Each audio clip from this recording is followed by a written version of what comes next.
Olá, boa noite.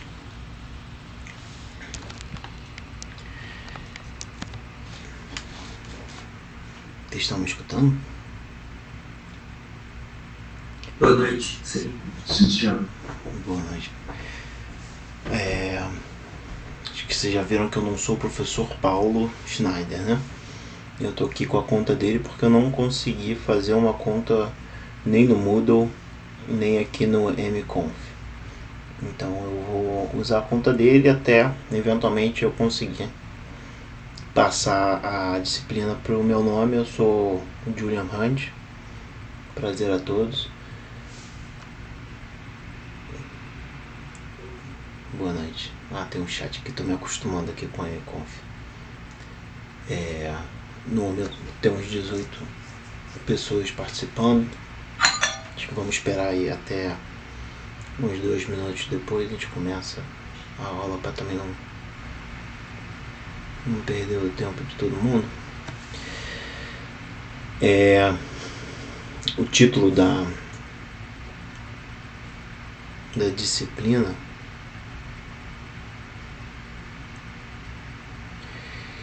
ele é tópicos especiais em ciências térmicas.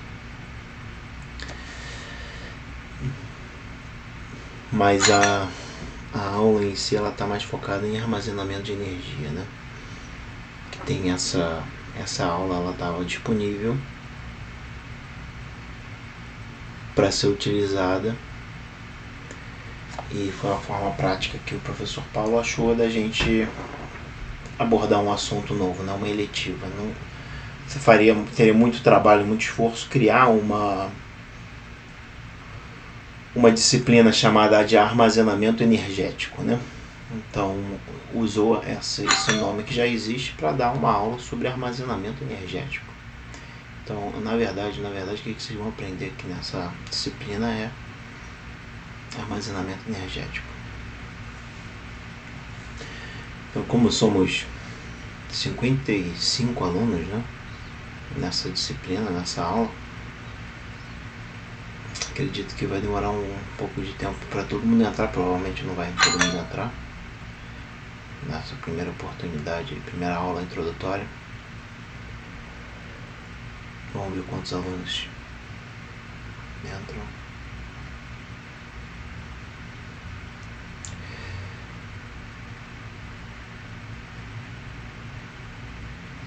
Quando tiver mais ou menos 20, 30 minutos de aula, eu vou gravar, fazer uma lista, né, de quem está participando para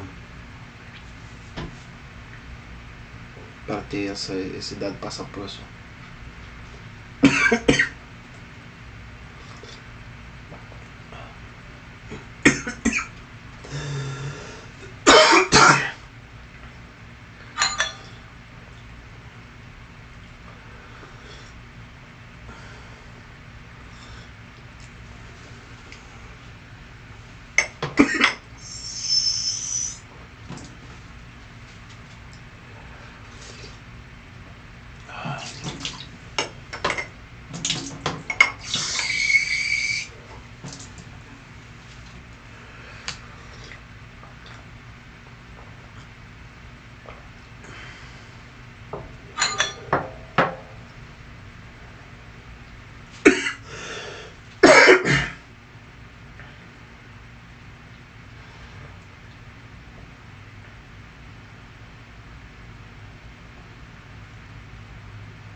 Vamos lá então começar a disciplina. São 2 minutos, já passou. Eu vou ter que voltar para essa tela de vez em quando para aceitar as pessoas que vão entrando. Então não vou apresentar full screen não. Então a disciplina é tópicos especiais de ciências térmicas. O código é engenharia 03011. E a aula de hoje vamos falar sobre introdução ao armazenamento energético. O professor responsável pela disciplina até o momento é o Paulo Schneider. e eu sou o professor atuante, meu nome é Julian Hunt. Eu vou dar um geral sobre a minha carreira primeiro, para vocês me conhecerem melhor. Eu passei na universidade, no vestibular para a Universidade Federal do Rio de Janeiro. Eu cursei um ano, mas eu fui para a Universidade de Nottingham. Eu me formei em Engenharia Química na Universidade de Nottingham, lá na Inglaterra. Lá na Inglaterra são 3 anos de graduação, depois eu fiz o doutorado, eu não fiz mestrado, eu pulei para o doutorado, fiz meu doutorado na Universidade de Oxford, na Inglaterra também. O doutorado em planejamento energético, né?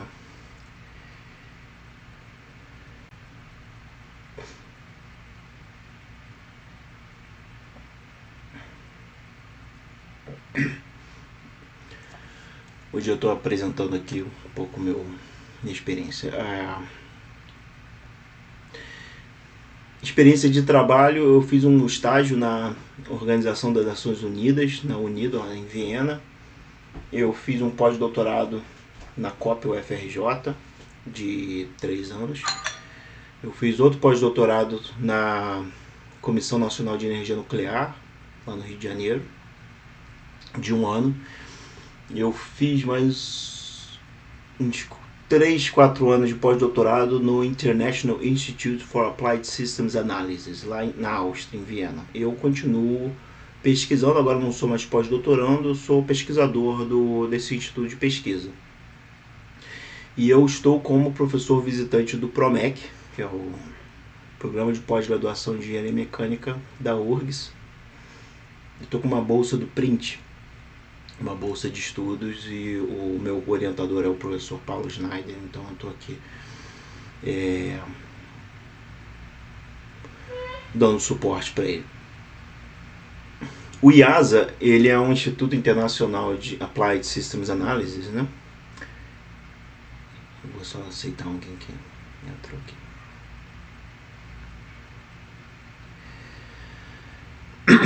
O IASA foi fundado em 1972 pelos Estados Unidos e a União Soviética durante a Guerra Fria. O objetivo do Instituto era fazer cenários futuros caso tivesse uma terceira guerra mundial, cenários de colaboração entre os dois países, cenários de troca de pesquisa, onde os dois países poderiam colaborar. A Áustria está lá bem no meio da cortina de ferro, né? Cortina de ferro, cortina de fogo, não sei. Onde é que ficava a divisória entre os países da União Soviética e países aliados, né? Durante a Guerra Fria, depois da Segunda Guerra Mundial. Aí a União Soviética acabou, o instituto virou um instituto de um think tank, né? Que é um instituto que desenvolve pesquisa na área de clima, na área de mudanças climáticas. E ele é um instituto bancado por países. Varia muito a quantidade de países que financia o IASA. O Brasil é um deles. No momento são 23 países. Em 2011 chegou a 66 países, né? Mas o número foi baixando devido à falta de interesse dos países em mudanças climáticas, né? Foi baixando.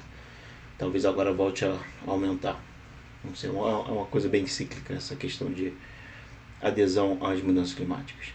Tem 7 programas principais: energia, água, ecossistema, análise de sistemas, risco, ecologia, qualidade do ar, população e transição para novas tecnologias. E o IASA também está em transição, então esses programas já mudaram de nome, mas os novos nomes eles são um pouco complicados, então eu preferi falar isso daí. O IASA ele só aceita pessoas com doutorado para cima, né? Ou fazendo doutorado. Ou seja, para vocês entrarem e trabalharem no IASA tem um longo período ainda que vocês têm que graduar ainda. Vocês podem graduar, fazer o doutorado direto sem mestrado e já fazer um doutorado sanduíche lá, por exemplo. Nesse caso, tendo interesse, entre em contato comigo que eu posso abrir portas lá. E a CAPES tem plano de bolsa de pós-doutorado, de doutorado sanduíche, de pós-doutorado, de doutorado de 3 meses, que parou por causa do Covid. Eu fiz essa bolsa, eu entrei há 4 anos atrás com essa bolsa, só que eu fiquei, né? O pessoal quis que eu ficasse. Mas no caso eu tô morando aqui em Porto Alegre, né? Eu sou professor visitante, então eles deixaram eu vir aqui para o Brasil, para Porto Alegre. Eu estou um ano aqui no Brasil e estou participando dessa bolsa de professor visitante, mas eu continuo trabalhando para o IASA remotamente. A Reuters é uma revista muito conhecida e incrível, né? Que gosta de divulgar rankings. Outra pessoa entrou aqui.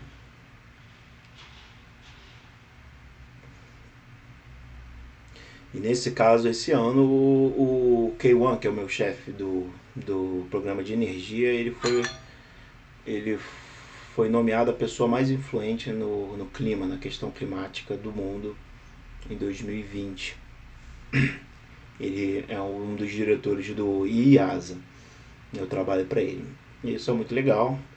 Um dos motivos é porque o IASA ele faz a maioria dos relatórios do IPCC, que é o International Panel for Climate Change, ele é escrito pelo IASA. Quem contrata é a ONU, o IASA escreve. O IASA meio que é a parte científica da ONU, né? Agora falar mais de vocês, né? Falei um bocado de mim. Agora falar de vocês. Vocês são os alunos aí que estão participando, são 54 alunos. Eu dividi os alunos em avançado, intermediário e iniciante, porque tem diferentes matrículas, né? Vocês foram matriculados em diferentes anos, eu distribuí dessa forma para criar grupos, que são 18 grupos. Esse é o primeiro passo para o grupo, dos grupos, né, que vocês vão participar para desenvolver as apresentações e o relatório final da disciplina, que é um relatório de 8 a 10 páginas. Vocês vão ter que apresentar uma solução de armazenamento energético que vocês vão escolher. Esse não é o grupo final. Essas linhas aqui não são o grupo final, porque no final dessa aula eu vou pedir para vocês mostrarem interesse nas diferentes tecnologias de armazenamento energético e quem tiver interesse no mesmo tópico vai estar no mesmo grupo. Ou seja, se você tiver interesse em trabalhar com uma dessas outras pessoas, você manda um WhatsApp para ela e fala assim, escolhe esse tópico daqui que provavelmente vocês vão acabar no mesmo grupo. Mas vai ser um iniciante, um intermediário e um avançado no mesmo grupo.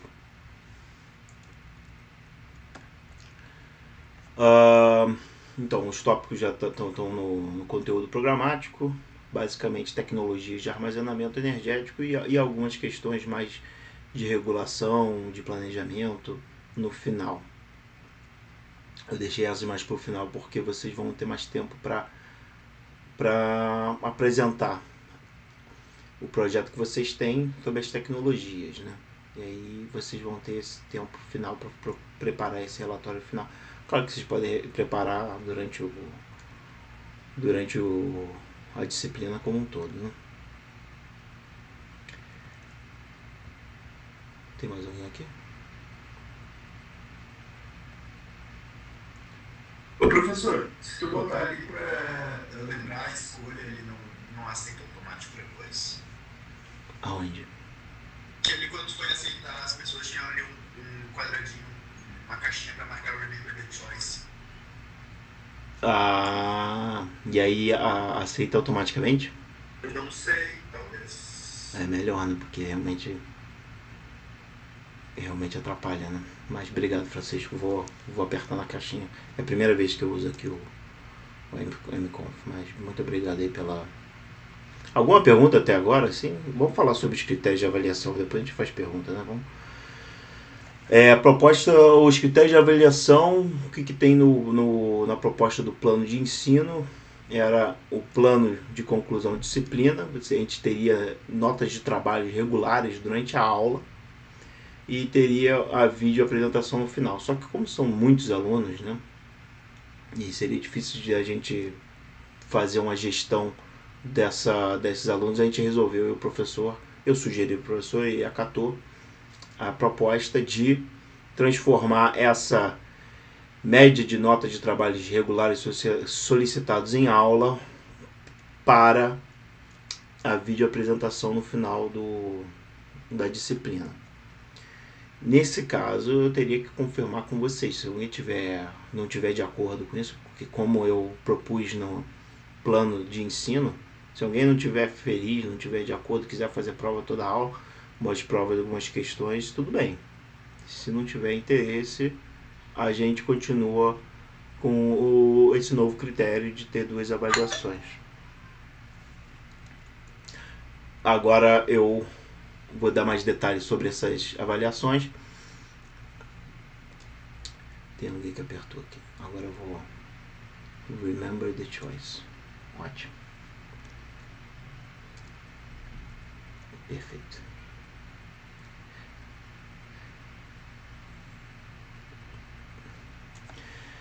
Critério de avaliação. A primeira avaliação é a apresentação, que é uma apresentação de 15 minutos por grupo. Cada aluno vai apresentar 5 minutos.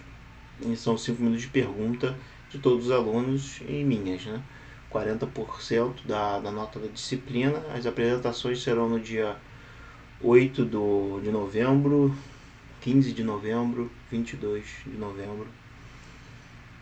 E as suas apresentações vão ser pontuadas de acordo com a estrutura da apresentação, conteúdo, o tempo de apresentação, a clareza e a qualidade dos slides. O relatório final ele tem que ter de 8 a 10 páginas, são um grupo de 3, né, para quem chegou agora.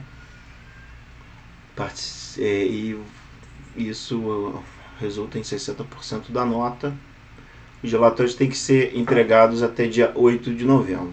Eu botei dia 8 de novembro porque senão os outros alunos que apresentaram primeiro vão ter vantagem, né? Porque vão poder fazer pergunta e tudo mais, e já está bem no final do curso, que o curso é bem curto. Antes de começar a aula, né? De preferência. O relatório final vai ser julgado de acordo com a introdução, originalidade, metodologia, resultados, relevância e referência. Vocês podem dividir, por exemplo, cada membro do grupo é responsável por uma dessas partes, 2, por exemplo, 2 itens, mas o projeto ele vai ser pontuado como um todo para todos os participantes, como um trabalho final geral. A apresentação, que eu vou fazer vou dar nota individual. Para cada aluno vai ter uma nota individual, porque vai apresentar, né, vai ter oportunidade de apresentar individualmente. Então vai ser nota individual, mas a nota do grupo do relatório final vai ser uma nota geral. Depois, se acabou que alguém não participar da prova, não fizer alguma coisa, não faltar, ou realmente fazer um trabalho péssimo, né? Eu sinceramente não sou muito exigente. Vai ter uma prova de recuperação. Espero que ninguém tenha que fazer recuperação aí no curso, mas a gente está sempre aberto, né, para recuperação. Eu deixo um acordo de confidencialidade aqui, porque como vocês vão fazer um projeto, tiverem uma ideia espetacular, tiver um gênio, um Einstein aí, e fazer um relatório sobre uma tecnologia inovadora e realmente ter uma ideia muito boa, eu estou escrevendo essa acordo de confidencialidade, que eu não vou encaminhar a ideia para ninguém, não vou reproduzir a ideia, falar que é minha, e sem ter o consentimento do aluno. Se, por exemplo, eu achar que é uma ideia maravilhosa e que tem muito potencial, e que eu conheço pessoas que teriam interesse em trabalhar com esse trabalho, com essa ideia, eu entraria em contato com o grupo, né? Perguntaria se vocês teriam interesse. Se vocês tendo interesse, eu dou encaminhamento à ideia, ao projeto, à proposta. Não tendo interesse, eu paro ali mesmo. Agora vai começar a aula, introdução a armazenamento energético. Eu gostaria de saber se vocês têm alguma pergunta sobre a análise. Professor, eu tenho uma dúvida. Ali na questão do vídeo, né, varia 40%, o relatório 60%, né? Isso. Aí ali depois estava a apresentação. A apresentação vai ser a gente reproduzir o vídeo e deixar 5 minutos para a pergunta, ou a gente vai apresentar na hora e deixar 5 minutos? O professor Paulo sugeriu fazer o vídeo antes. O que vocês acham? Eu não sei, não dá para 40 pessoas opinarem, né? Mas eu acho que é melhor. O professor Paulo tem muita experiência e tudo mais. Eu acho que é melhor seguir a proposta dele mesmo. Então vocês preparem aí o vídeo. Ele sugeriu fazer um link do YouTube. Aí vocês fazem um link pro YouTube, faz o upload lá da apresentação. E o que eu vou fazer? Eu só vou apertar, abrir lá o YouTube, a gente assiste. E aí a gente faço umas perguntas, os alunos que estejam interessados na apresentação, na ideia também façam perguntas. Entendi, obrigado. Professor, desculpa, tem como o senhor falar de novo sobre Claro. os grupos? Claro. Alunos intermediários, avançados e iniciantes, né? Não entendi o critério de mistura, só se o senhor conseguir voltar rapidinho ali. Tá bom. Então, o grupo, quem vai escolher sou eu vou escolher os grupos, desculpa. Senão fica muita bagunça. Os critérios de escolha dos grupos vai ter uma pessoa avançada, ou seja, que já está matriculada há muito tempo na URGS. Outro intermediário, que não é, que está... O avançado é que foi matriculado de 2012 a 2014. Intermediário é 2015 a 2017. Iniciante é de 2018 a 2020. E foi dividido. Só que esses não são os grupos. Como eu mencionei, os grupos eles vão ser selecionados depois de vocês mostrarem o interesse que vocês têm. É o último slide, eu vou pedir para vocês mandarem para o meu e-mail os interesses que vocês têm sobre armazenamento energético. Seria interessante fazer isso agora, né? Porque se vocês tiverem uma dúvida, senão vai ficar muito apertado lá para frente, né? Que eu vou começar a aula.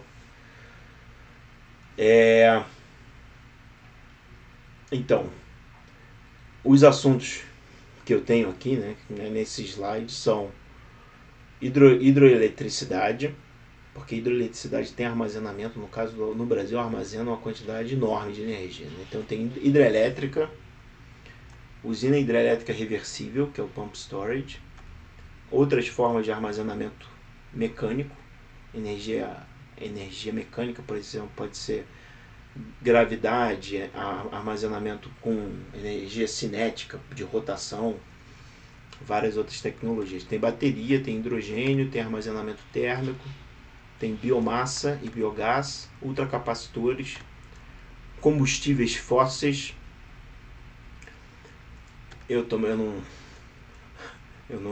Combustíveis fósseis é uma fonte enorme de armazenamento de energia. Eu não vou tirar combustíveis fósseis só porque não é verde, né? Vamos lá. Armazenamento de energia com ar comprimido ou gases comprimidos. Armazenamento criogênico, em temperaturas abaixo de zero. E esse daqui está no lugar errado, Applied Focus ou foco teórico, né? Se você quiser ter um foco aplicado sobre o tema, né? Se você quiser fazer um relatório com foco aplicado ou um foco teórico, aí você coloca um dos dois. Você pode escolher 1 ou você pode escolher 5. No caso, escolher de 1 a 5. Eu prefiro que vocês escolham de 1 a 5, porque pode ser que fique sobrando, né? Tem duas pessoas interessadas em hidrogênio só. Aí, talvez tem outra pessoa que tem 2, 3 interesses, eu já pego aquela outra para me facilitar a minha vida, né? Então, se você puder botar de 1 a 5, o 1 é o que tem mais interesse.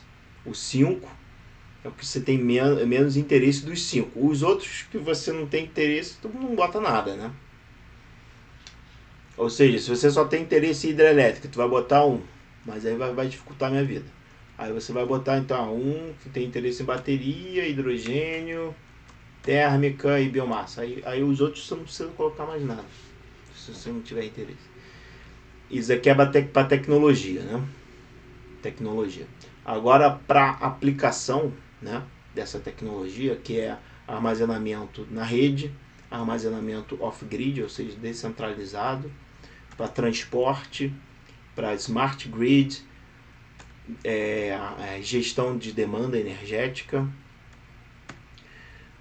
modelo computacional, se você quiser fazer uma modelagem, alguma coisa, ou falar sobre modelagem, planejamento de longo prazo, custo da eletricidade no preço horário, patentes, inovação, economia, o custo de armazenamento, se você quiser focar em custo de armazenamento de energia, sobre regulação do setor elétrico, sobre armazenamento de energia.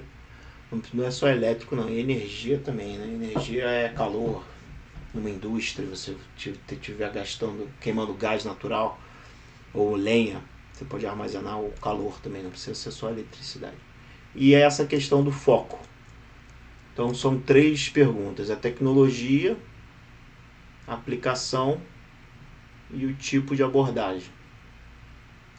Ficou um pouco complicado aqui, né?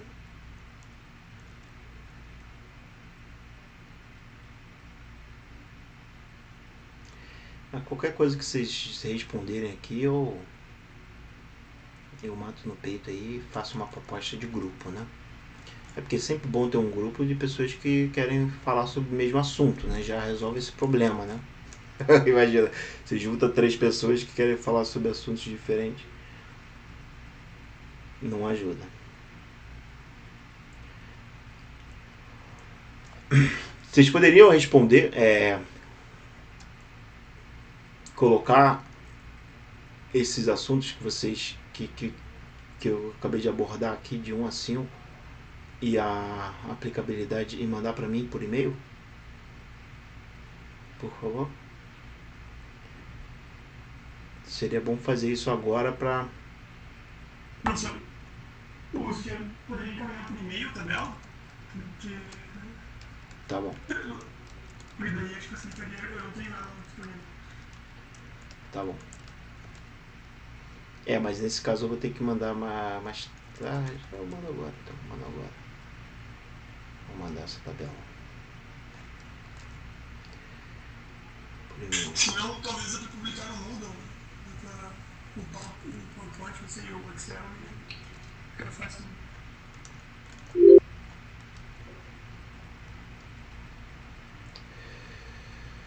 É melhor fazer agora, que aí tá todo mundo aqui, né? Vamos lá.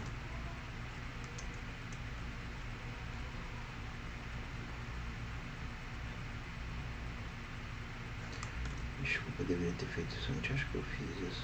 Fiz aqui, ó. Tá aqui já.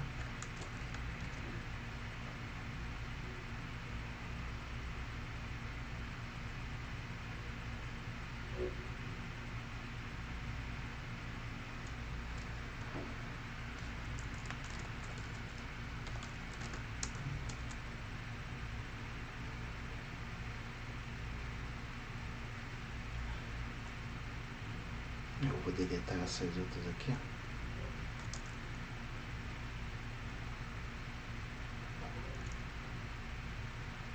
Se tiverem mais alguma pergunta aí, pode perguntar enquanto que eu vou fazer essa questão mais.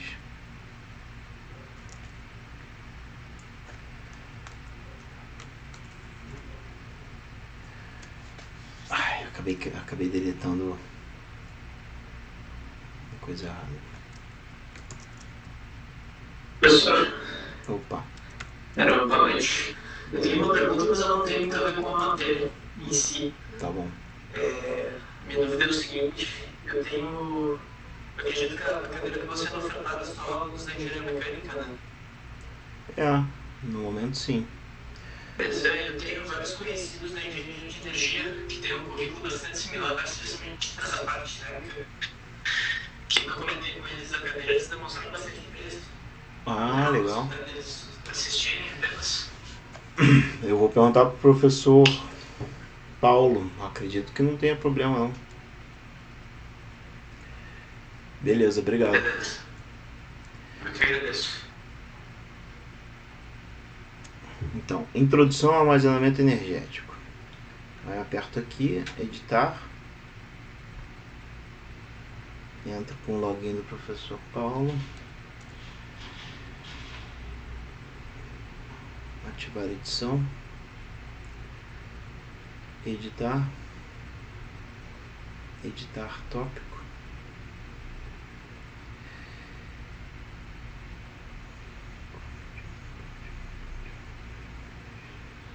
Posso botar aqui? Eu acho que eu entrei na coisa errada, né? Editar.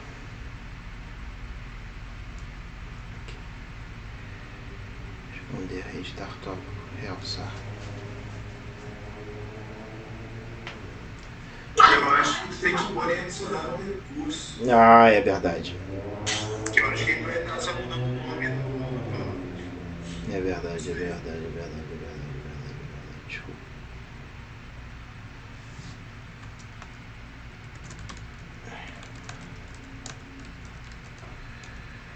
Pessoal, desculpa a confusão.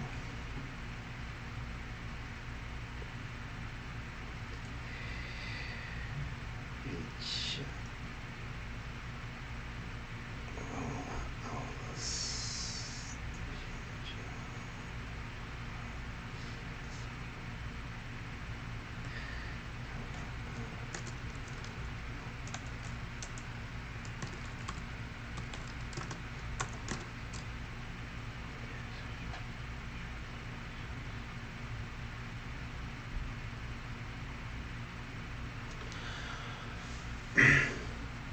Acho que foi.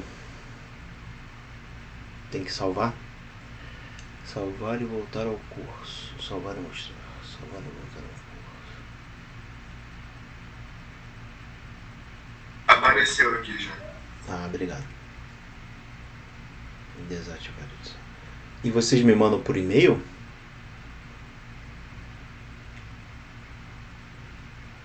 Acho que pode ser. Tá bom. Então mandem para esse e-mail aqui, ó. Vocês não conseguem editar o curso não? Esse Moodle. Vocês podem mandar pelo Moodle ou pelo e-mail. Manda como vocês quiserem, que eu não sei como é que funciona o Moodle, eu nunca usei. Então adicionei lá a planilha no Moodle, né? Eu realmente ia fazer isso no final, mas muito melhor fazer isso agora, que aí vocês já conversem aí, quem quer participar do mesmo grupo, coloca tudo a mesma coisa, só que não vai ser o mesmo aluno que começou na mesma matrícula, né? Vai ter essa coisa de alunos de matrícula diferente, porque também é interessante vocês conhecerem pessoas que começaram em outros períodos, né? E pessoas que começaram a agora ter a experiência aí de quem já está há um tempo. Também tem duas questões que eu gostaria de fazer, que eu não sei se ficou no... ficou aqui, ó, na planilha. Se vocês gostariam da aula em inglês ou da aula em português. O professor falou que a aula em si, aquela aula, formalmente está como português, mas como eu coloquei no plano de ensino, o plano de ensino eu coloquei em inglês, mas aí depois que ele percebeu que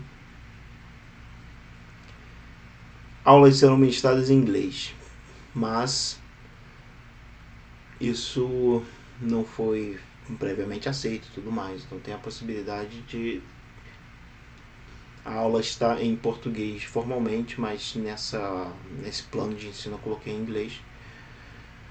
É claro que a apresentação de vocês é em português, se vocês quiserem fazer em inglês também, para mim não tem problema, não vai fazer diferença nenhuma na sua nota, e o relatório final é em português também. Mas a aula... Ô, professor, Opa, quanto a essa tabela, eu fiquei em dúvida, esse 1 a 5 que tem que botar, é para botar nas duas, 1 a 5 nas duas todas juntas, ou é como assim, cada uma, e lá embaixo no foco teórico e foco aplicada para escolher uma delas? Isso, exato. A tecnologia de 1 a 5, qual que você prefere? A abordagem de 1 a 5, qual que você prefere? E o foco, se é foco teórico, se é foco aplicado. Que aí bota as pessoas que têm interesses iguais, né? Parecidos, pelo menos. Se você quiser fazer uma proposta para aula, que fazer uma sugestão, Julian, aborda esse assunto aqui que achei interessante. Tem alguma ideia que você gostaria de sugerir no começo da aula, né? A gente vai ter 16 aulas aí. Seria interessante ter um feedback de vocês, o que vocês gostam do assunto, quiser escrever, ou qualquer coisa que vocês tenham interesse. A aula é muito curta, né? Então é difícil de 40 pessoas falar ao mesmo tempo. Mas vocês trazendo isso, eu posso falar na próxima aula. Algum comentário que vocês tiverem e tudo mais. E para eu criar as aulas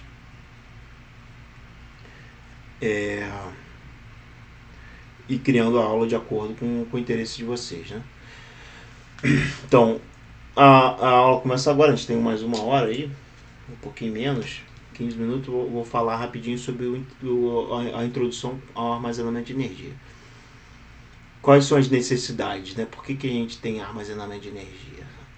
Eu separei aqui 6 pontos importantes que são sempre abordados sobre armazenamento de energia. Eu vou falar um por um mais detalhe. O armazenamento de energia é muito importante para você fazer o match entre a demanda, o suprimento de energia com a demanda. Então, o que acontece? Por exemplo, a demanda de energia elétrica ela é baixa durante a noite, está todo mundo dormindo, ela aumenta durante a tarde e tem a ponta, o pico durante as 6 horas da tarde, depois baixa de novo durante a madrugada que as pessoas vão dormir. E ela não muda muito. Essa demanda é uma média da sociedade como um todo, numa cidade, num estado, num país. Só que a fonte que vai suprir essa demanda energética, ela tem várias formas diferentes, né? No passado, no momento, em vários países, você tem a energia sendo suprida com carvão, com gás, com urânio, com hidrelétricas, com geotérmicas e biomassa, por exemplo. Essas soluções energéticas elas já vêm com uma solução de armazenamento embutida nelas. Por exemplo, o carvão, a solução de armazenamento do carvão é o próprio carvão, porque o carvão ele é um minério que tem uma quantidade de energia potencial química, né, enorme. Você decide a hora do dia que você quer queimar o seu carvão. Você pega, você queima. A tecnologia do boiler e tudo mais é relativamente barata. Você consegue ter uma capacidade maior, ociosa, durante alguns períodos no dia que você não vai precisar gerar energia, mas quando você precisa, você queima. Então, carvão não precisa. Carvão, gás natural, urânio. Não precisa de solução de armazenamento porque esses próprios recursos naturais eles têm a sua própria, eles armazenam a energia, eles são o armazenamento energético. O urânio nem tanto. O urânio é um combustível nuclear, né? Só que o urânio, como uma usina nuclear é tão cara, você vai produzir uma usina nuclear para ela operar dia e noite sem parar a mesma quantidade, o máximo de eletricidade possível. Ou seja, é uma tecnologia de base, ela vai operar durante dia e noite de forma contínua. Então, o urânio ele é um combustível, ele armazena energia, só que para você conseguir extrair essa energia do urânio, você precisa de uma infraestrutura tão cara que você usa ela continuamente, o dia e noite, durante 6 meses. Você só vai parar uma vez por ano para fazer a manutenção da usina.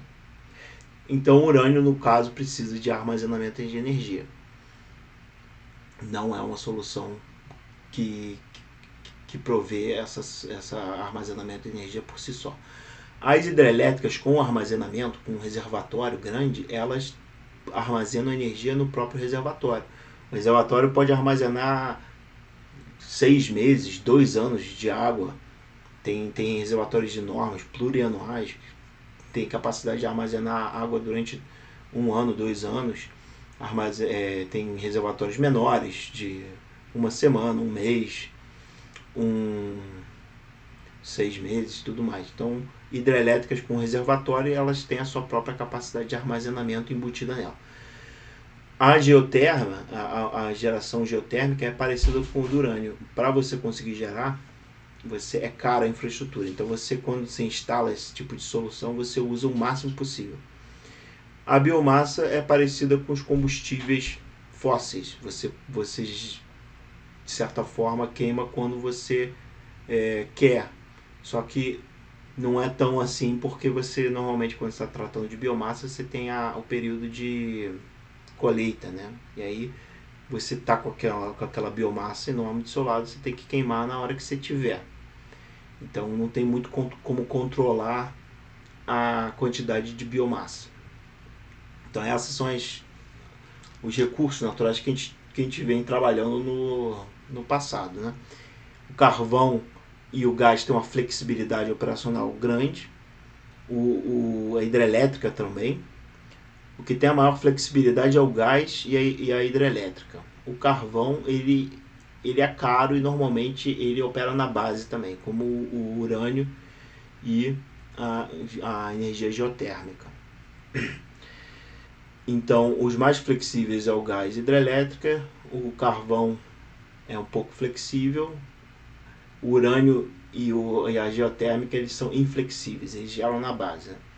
E a biomassa, quando você tiver biomassa, não dá para estocar muito, porque a biomassa ela perde qualidade, ela tem que ser consumida.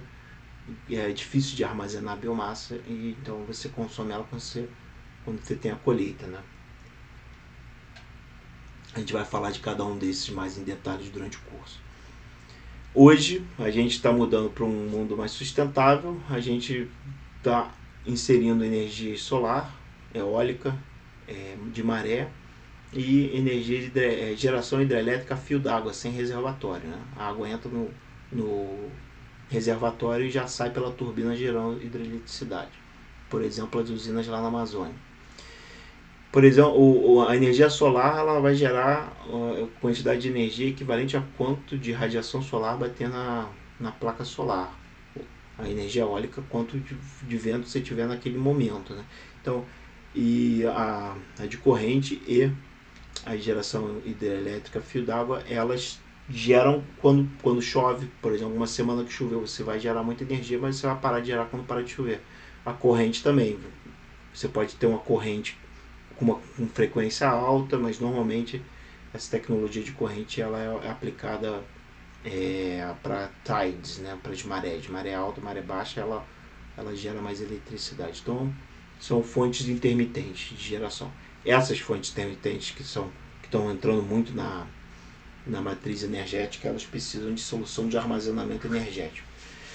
Sem solução de armazenamento energético, elas não conseguem suprir a demanda, que de certa forma não é muito flexível, ela não varia muito, mas esse suprimento agora vai começar a variar de acordo com o sol, com o vento, e você precisa investir em novas tecnologias. Elas não vêm com a solução de armazenamento embutida na solução energética delas. Elas têm que vir com soluções de armazenamento extra. Então você tem que pagar uma usina só para armazenar e resolver esse problema de intermitência. Já o gás, o carvão, não precisa tanto, porque eles já vêm com a solução de armazenamento. E por isso que o armazenamento energético antigamente não era uma questão que você falava, armazenamento energético, não tem aula, não tinha um curso sobre isso, porque armazenamento energético já vinha entrelaçado nas soluções energéticas.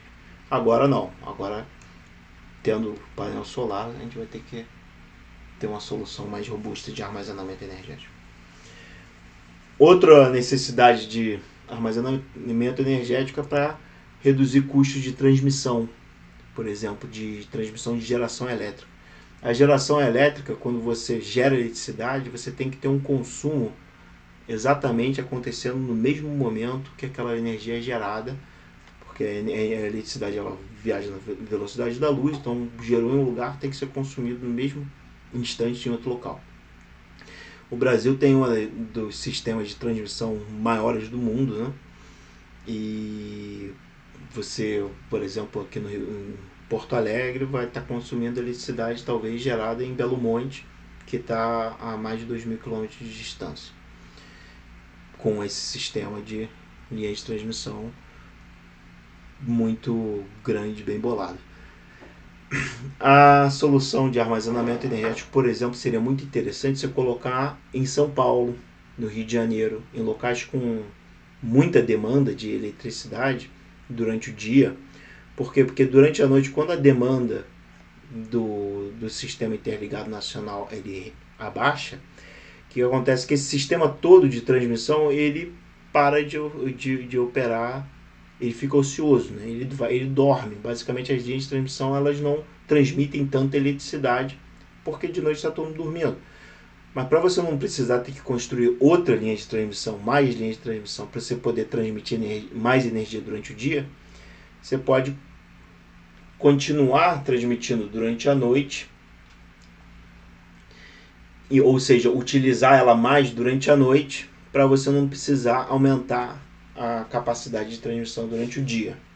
Então você, colocando, por exemplo, armazenamento energético em São Paulo, durante a noite, quando as linhas de transmissão estariam paradas, dormindo, sem ser utilizadas, você utilizaria elas, você traria toda essa energia do Brasil todo para perto de São Paulo, e aí durante o dia, quando você precisa daquela energia em São Paulo, a energia já está lá do lado da demanda.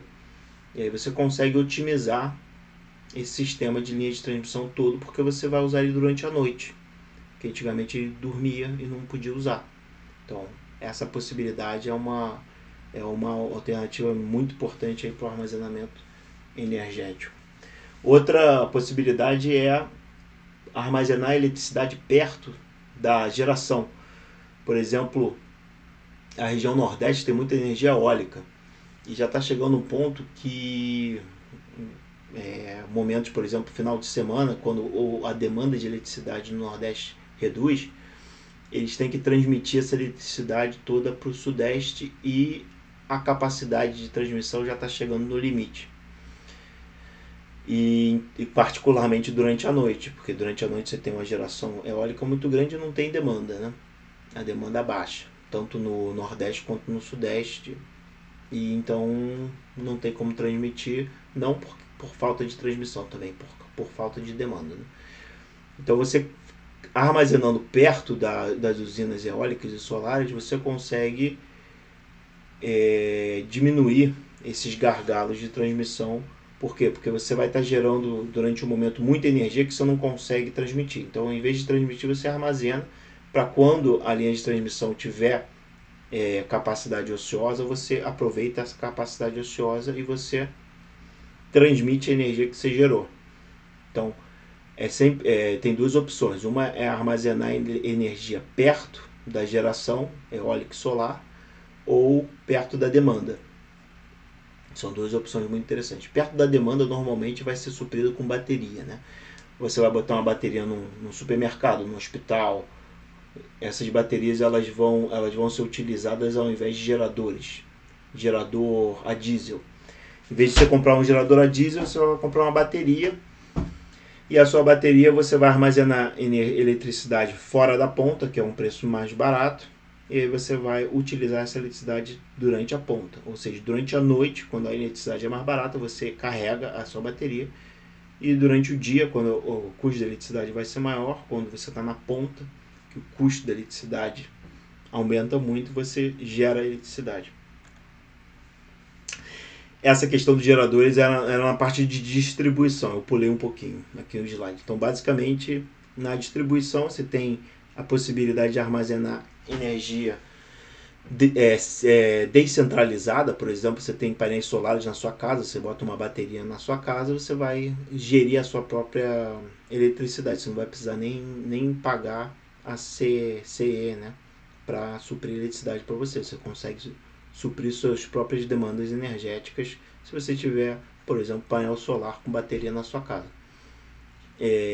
Mas a bateria, ela vai, a primeira viabilidade dela vai ser trocar esses geradores a diesel, que são barulhentos, consomem diesel, poluem o meio ambiente de forma ineficiente, só para suprir a ponta, que as distribuidoras elas não têm capacidade de suprir toda a ponta.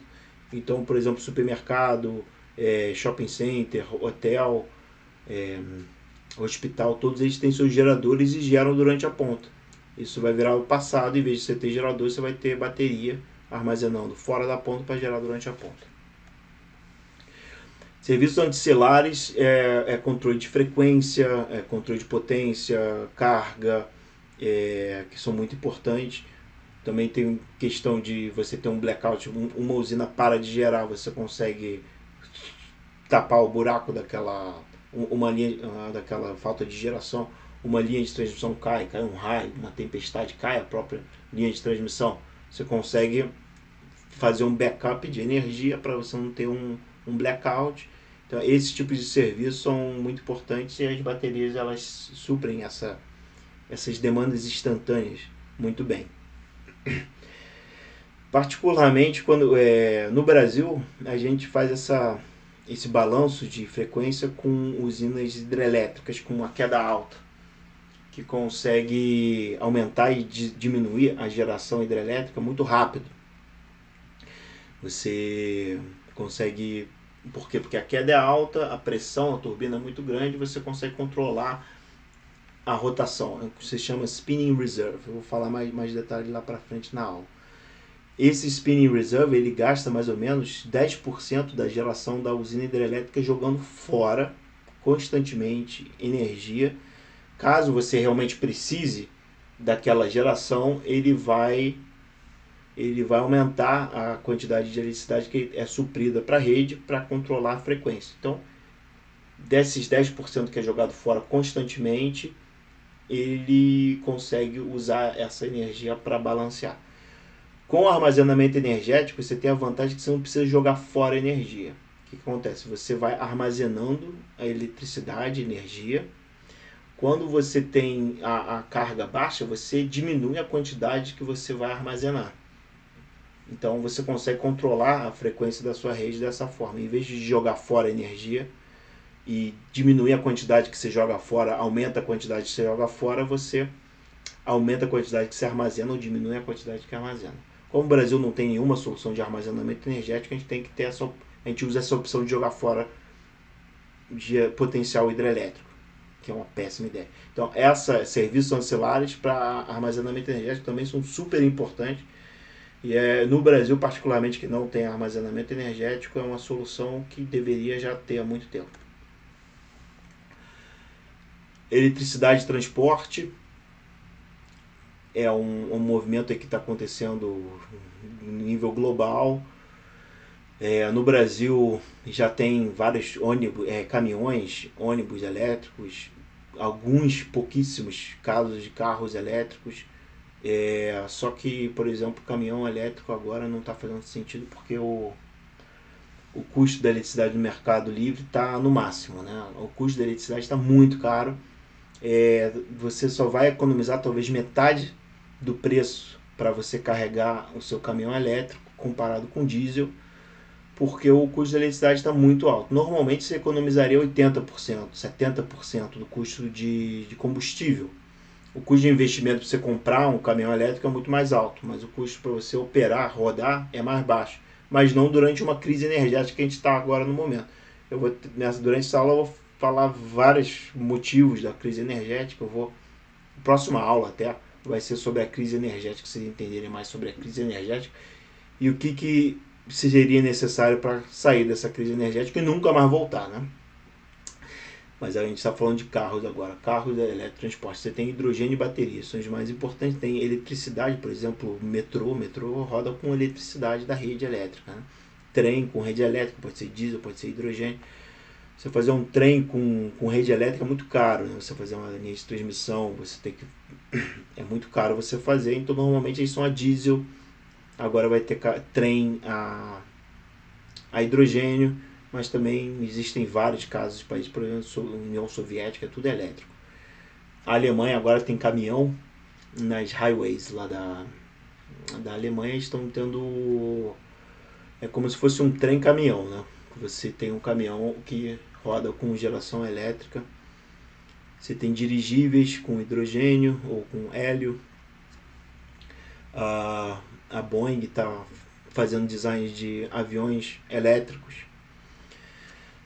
Tem vários desafios, porque se você faz uma turbina com hidrogênio, quando queima o hidrogênio, a temperatura da queima do hidrogênio é muito alta, produz muito monóxido,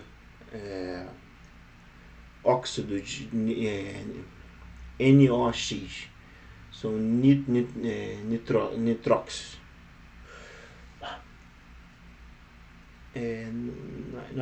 nitroxides, são NOxes, né? São os famosos NOxes. E aí esses NOxes causam chuva ácida. Então é um desafio enorme você fazer aviões com hidrogênio por causa desse problema. Tem várias questões aí que eu vou abordar na aula sobre transporte, se vocês tiverem interesse, mas na parte de transporte vocês colocam lá a sua nota, que aí eu talvez dou mais uma aula sobre transporte e armazenamento energético para transporte. De uma forma geral, esses aqui são os líquidos que a gente coloca: gasolina, petróleo, diesel, derivados de petróleo. Tem uma densidade energética alta e densidade volumétrica alta. O hidrogênio ele tem uma densidade energética de massa muito alta, mas a densidade a volumétrica muito baixa. E normalmente ele está em pressões muito altas. Então você precisa de um volume muito grande para armazenar uma quantidade de energia menor. Então, por exemplo, se você tiver um carro rodando a hidrogênio, em vez de um gás natural, o cilindro de hidrogênio, mesmo ele sendo liquefeito, ele vai ser 3 vezes maior do que o cilindro de gás natural. Só que ele vai ser mais leve. Mas depende, porque se for hidrogênio pressurizado a 700 bar, que é o que é normalmente utilizado, o tanque é tão pesado, o tanque é quase 80 vezes mais pesado do que o hidrogênio si próprio, para você conseguir não explodir o tanque, né? Porque 700 bar é muito pesado. Então fica pesado por causa do tanque, não por causa do hidrogênio. Mas se você quer fazer, você não precisa do tanque muito pesado, e aí o hidrogênio é uma ótima solução. Hidrogênio líquido. Só que o problema do hidrogênio líquido é que se você não usar, ele evapora, né? Porque ele está a menos 273 graus. Então não serve para um carro. Porque você vai abastecer o carro o hidrogênio líquido, você vai passar 2 semanas depois, vai dirigir, não vai ter hidrogênio, que evaporou tudo. Então você tem que ver soluções que hidrogênio líquido faz sentido. Por exemplo, um navio, você vai um trem ou avião. Para carro já não faz tanto sentido. Os carros normalmente eles vêm com hidrogênio a gás.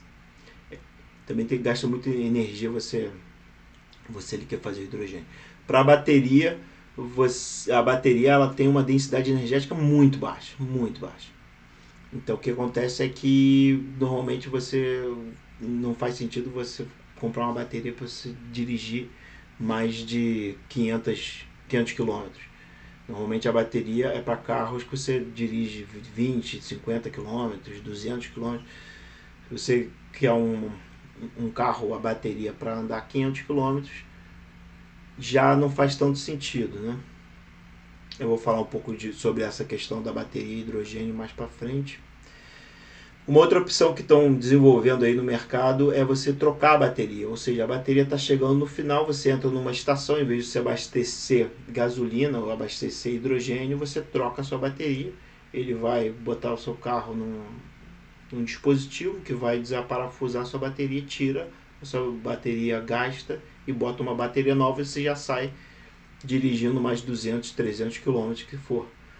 O problema da bateria é que ela pesa muito, né? Então, se você quiser fazer uma bateria você ir muito longe, você vai ter que carregar o próprio peso da bateria e aí já passa a não ser tão eficiente. Os Estados Unidos está esperando aí nos próximos anos aumentar muito a demanda energética. Até 2050, o maior aumento dessa demanda de eletricidade vai ser no transporte. Aqui você está vendo que de 2017 até 2050 você vai ter um aumento enorme no transporte. Normalmente o transporte nos Estados Unidos ele consome 1/3 da energia, eletricidade é outro 1/3 e o calor para aquecimento é outro 1/3.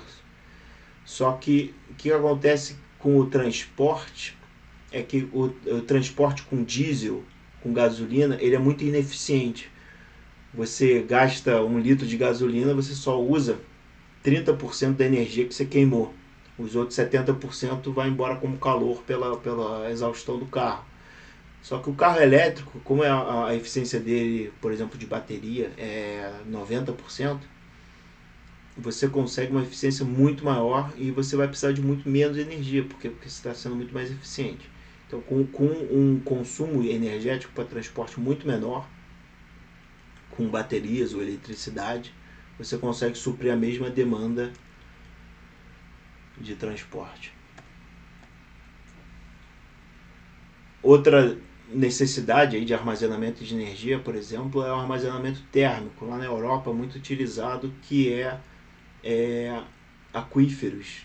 Você tem Aquifer Thermal Energy Storage e Pit Storage. Não é muito utilizado, só alguns países. Por exemplo, a Dinamarca usa esse Pit Storage, que é um buraco enorme que eles fazem no chão. Eles fazem um isolamento térmico e durante o inverno, durante o verão, quando a temperatura chega até 25, 30 graus, eles esquentam a água que eles colocam aqui nesse buraco. A água chega a 25, 20 graus. Durante o inverno, quando chega a menos 10 graus, ele pega essa água que esquentou durante o verão e usa essa água mais quente para otimizar o sistema de district cooling, né? District heating, aquecimento distrital deles, que aumenta e diminui o custo energético para o aquecimento de uma cidade, por exemplo. Isso é muito utilizado na Dinamarca. Outros países agora estão fazendo a mesma coisa, só que com aquífero. A água nos aquíferos, lá embaixo, dependendo do aquífero, se for um aquífero bem fechado e que dá para fazer uma gestão térmica boa, o que acontece é que durante o verão, quando está muito quente lá em cima, você precisa refrigerar, você pega a água do aquífero que está fria, você passa você esfria os seus prédios e devolve a água para outra parte do aquífero, uma parte um pouco mais longe que não é acessada, que não se mistura com esse aquífero. Então você vai esquentar o aquífero durante o verão, e aí durante o inverno esse aquífero está quente, você pega essa água que você esquentou durante o verão e você usa ela para esquentar os prédios durante o inverno. E essa água fria volta para outro aquífero. Então você faz um armazenamento sazonal de temperatura para diminuir os custos energéticos para condicionamento de temperatura em prédio. No Brasil, por exemplo, poderia ser utilizado ice storage, né? Que você durante a noite a energia está mais barata, você congela a água com a eletricidade mais barata e aí quando a eletricidade está cara, você pega essa água, esse gelo que você congelou, você usa para suprir sua demanda térmica durante durante a tarde.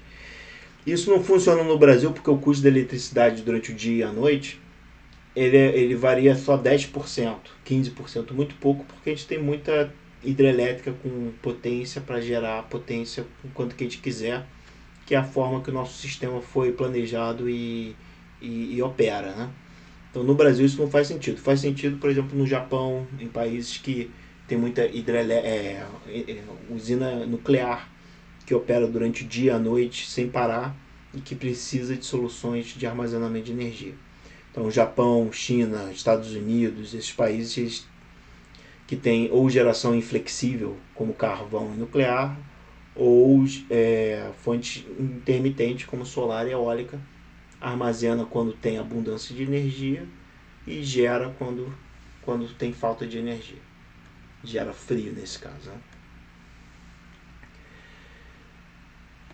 Outra vantagem é diversificar as fontes de energia. Né? No Brasil, por exemplo, tem muita hidrelétrica, tem um pouco de gás e é muito interessante a gente ter geração solar e eólica. E a gente está investindo muito em energia solar e eólica. Só que o problema é que a energia solar e eólica vai ter momentos que vai gerar muita energia, por exemplo, durante o final de semana, que vai ser desperdiçada. Então, para você não desperdiçar muita energia, você armazena para você deixar de jogar fora a eletricidade. Por exemplo, o Brasil já tem uma quantidade de geração razoável. O Brasil já instalou 10 GB de painel solar que durante meio-dia contribui para gerar 5 a 7 GB de eletricidade, que é a metade da capacidade de Itaipu, operando a 100% de capacidade. Uma quantidade enorme de energia que a gente já gera solar. Vai chegar daqui a 5 anos a gente vai estar jogando fora uma quantidade enorme de energia solar. Para não jogar fora, a gente tem que armazenar. Não pode armazenar numa hidrelétrica deixando de gerar. Você tem que literalmente bombear a água ou encher uma bateria de lítio, senão essa energia solar vai ser jogada fora. Por isso que a energia, armazenamento energético está muito importante, né? Tá em vigência, está todo mundo falando sobre armazenamento energético. Então, existem várias formas e metodologias de armazenar energia, eu vou passar por todas as mais relevantes, mas basicamente a metodologia de armazenamento, você tem uma commodity que entra, você tem um carregador, esse carregador pode ter algumas perdas energéticas, que esse carregador ele tem uma commodity que vai ser armazenada num dispositivo de armazenamento. Esse dispositivo de armazenamento tem uma capacidade máxima, tem uma capacidade mínima, tem uma capacidade operacional máxima e capacidade operacional mínima. Tanto o reservatório de hidrelétrica, bateria, todos esses têm esses parâmetros. E a própria solução de armazenamento tem perdas. Né? Por exemplo, uma bateria, se você carrega uma bateria, daqui a uma semana você vai ter 70% da bateria carregada porque ela vai perdendo a carga. Um reservatório de hidrelétrica, você enche o reservatório de hidrelétrica, daqui a 3 meses você perdeu um pouco porque evaporou a água. Então você tem perdas que acontecem no próprio tanque de armazenamento.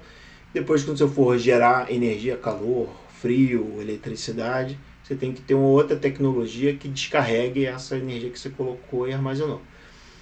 Às vezes, né, é o caso da tecnologia de carregar, é a mesma de descarregar. Por exemplo, uma bateria você tem um eletrólito. O eletrólito, ele é normalmente esse carregador e descarregador. A bateria ela tem um próprio carregador que funciona como descarregador. Uma usina hidrelétrica reversível, ela tem uma bomba que bombeia a água e se você rodar pelo outro lado ela gera eletricidade. Então a mesma bomba gera. Mas tem algumas soluções que não. Por exemplo, uma hidrelétrica você pode botar bomba reversível que gera e turbina, mas você pode botar só turbinas para gerar mais durante a ponta, por exemplo. Você não precisa ser todas as turbinas que você liga aos 2 reservatórios ser reversíveis. Você pode fazer a solução que você achar mais relevante, né? Que vai dar mais dinheiro para sua empresa. Então esses são os componentes mais importantes dos sistemas de armazenamento. Por exemplo, numa metodologia que vocês forem fazer um relatório, seria interessante fazer uma representaçãozinha, qual é a tecnologia que entra, que sai, colocar um percentual de perda. Essa daqui normalmente é a metodologia que se aplica para todas as soluções de armazenamento de energia. Professor? Opa! Uma dúvida. O senhor estava falando sobre a questão da bomba e a turbina. Qual que seria a vantagem de colocar a bomba junto? Porque, tu vai estar gastando energia também para subir de volta a água. Isso. E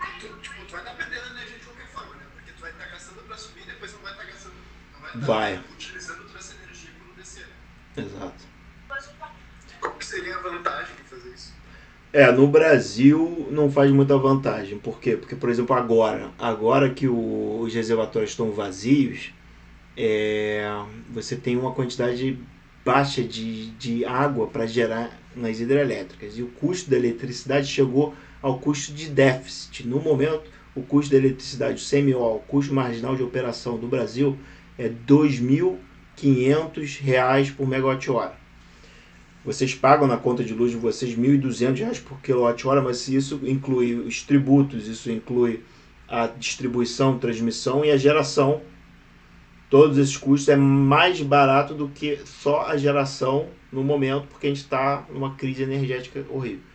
Nesse momento, nessa crise energética, se você for bombear energia durante a noite para gerar, você vai gastar uma grana enorme para você bombear, porque você vai ter que comprar energia ao custo marginal de operação. Você vai gerar basicamente o mesmo preço, porque o custo marginal de operação, o custo de déficit não aumenta, né? É um limite máximo. Você vai perder 20% da energia que você gerou, você vai jogar fora um monte de dinheiro, não vai ganhar nada e vai ter perdido um monte de dinheiro porque você tem que pagar para fazer isso, né? Para você comprar uma turbina dessa, caríssimo, uma turbina de armazenamento. Então no Brasil não faz sentido nenhum fazer isso para suprimento de potência.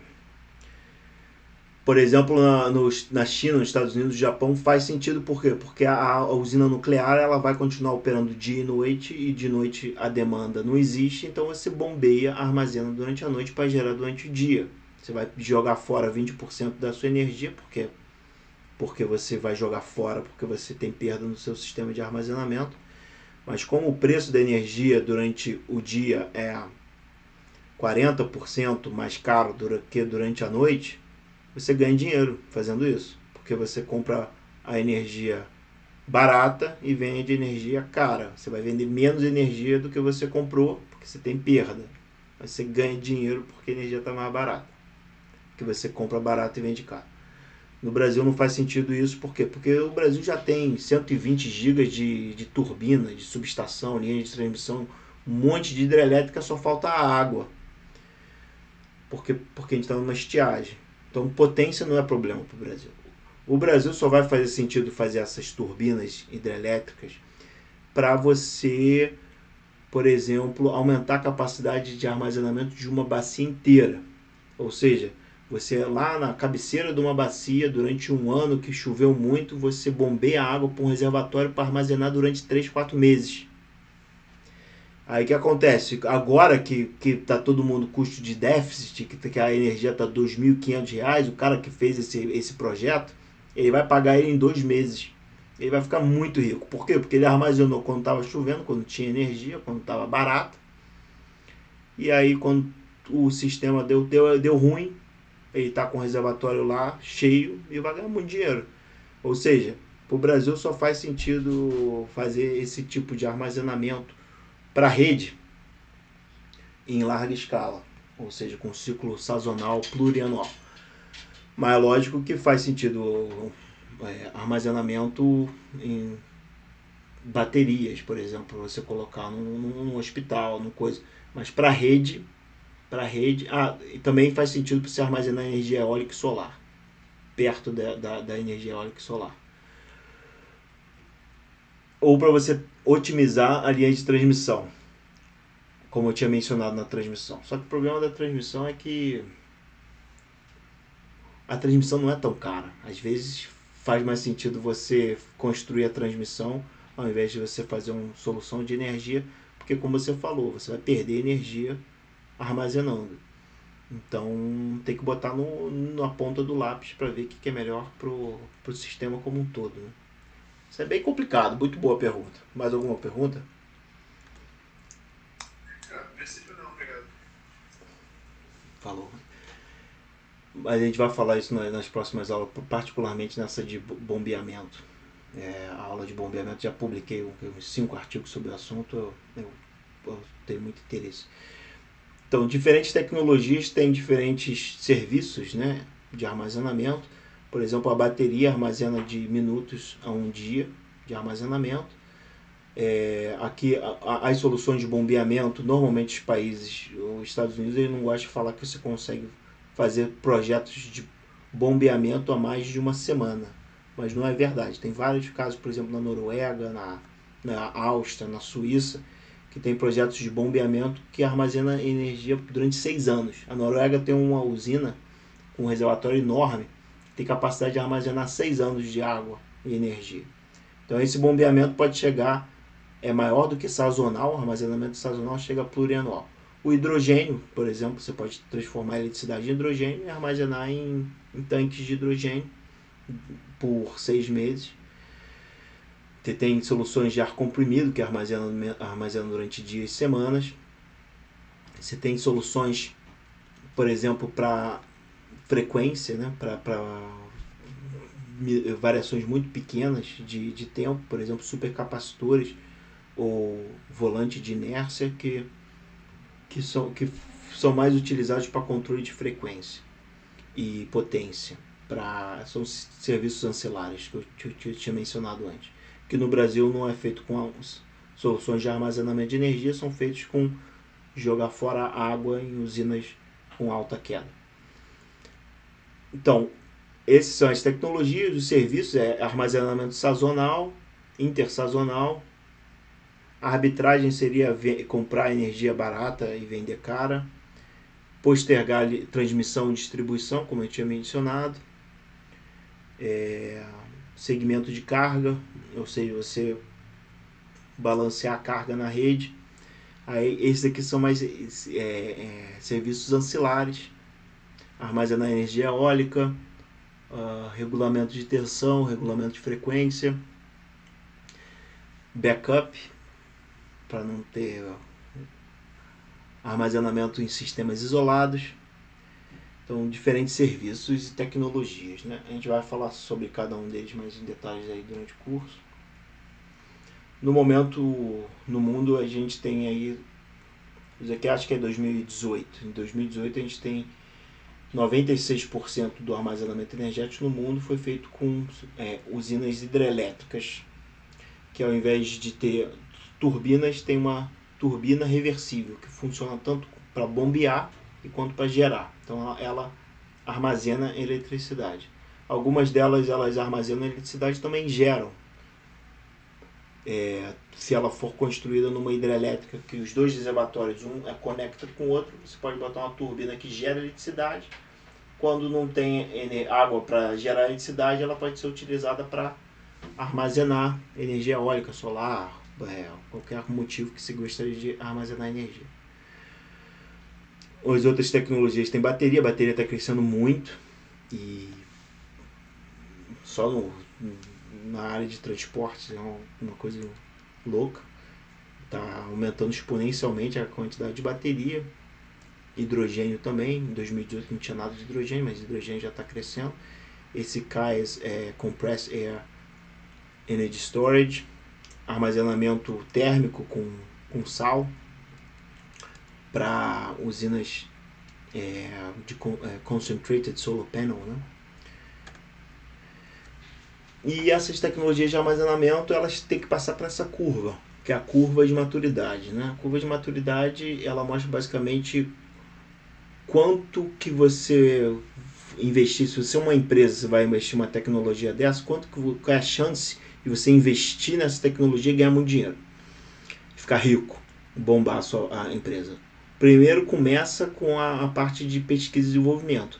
Se você entra muito cedo, você quer gastar dinheiro para ver se a tecnologia vai dar certo, você pode botar muito dinheiro, mas pode ser que a tecnologia é ruim, é cara e não faz sentido. Então o risco é muito alto, o retorno é muito alto, seria muito alto se der certo, mas o risco é mais alto ainda. E aí o que acontece que a tecnologia vai ficando cada vez mais segura, né? As pessoas vão ganhando mais confiança e vão vendo que a tecnologia realmente funciona. Esse momento é um momento, aqui no ponto, que faz mais sentido você investir numa tecnologia, que você vai ter mais retorno no futuro. Só que aí o que acontece? Que todo mundo começa a investir, o mercado fica muito competitivo, fica difícil você ganhar mercado, então se você investir nesse ponto daqui, você já não ganha dinheiro, porque você perdeu a onda, né? Você deveria ter investido quando a tecnologia estava nessa fase.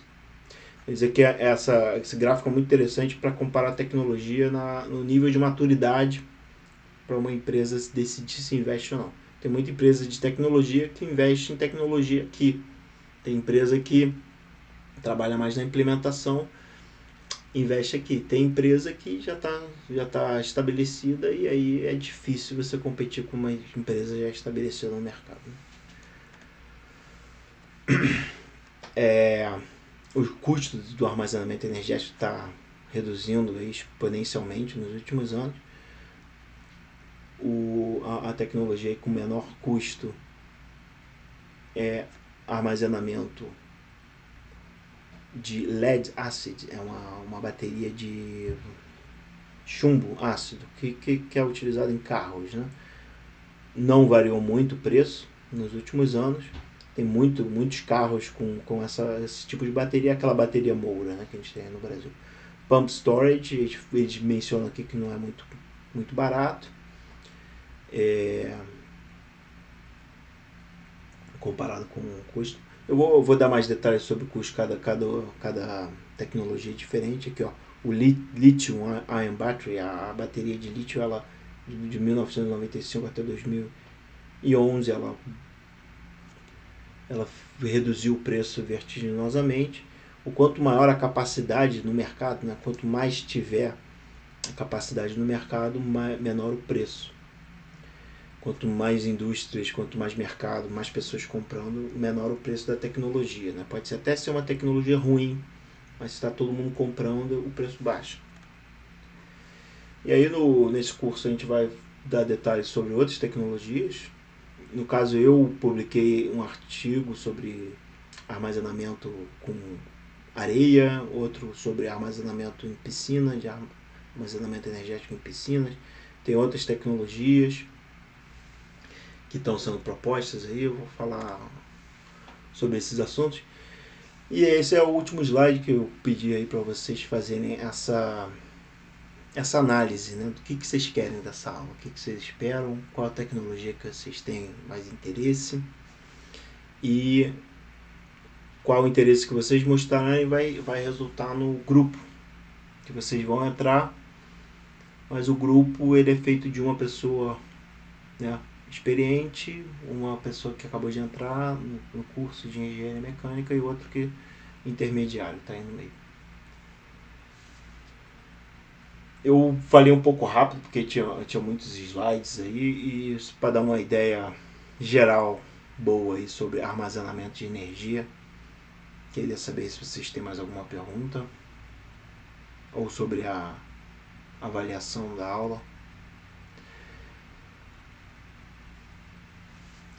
Essa abordagem de aula ela é um pouco voltada para mestrandos e doutorandos, né? Tem muito assunto que talvez vocês não abordaram ainda, não conhecem, mas é uma abordagem mais aplicada, né? Então, se vocês, por exemplo, tiverem mais interesse que eu dê mais detalhes sobre a tecnologia em si, sobre a derivação das equações envolvidas em cada tecnologia, como é que funciona, a parte mais teórica, eu posso falar mais da parte teórica. Então eu gastaria mais tempo descrevendo, derivando equações. Eu posso falar mais sobre a aplicação da tecnologia,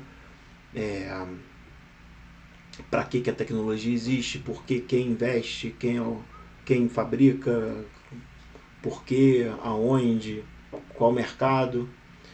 Falando sobre as diferentes tecnologias, hidrogênio, hidrelétrica, reversível, armazenamento mecânico, bateria, hidrogênio, armazenamento térmico, biomassa, ultracapacitores, combustíveis fósseis e as diferentes aplicações, né, que podem ser utilizadas aí com baterias.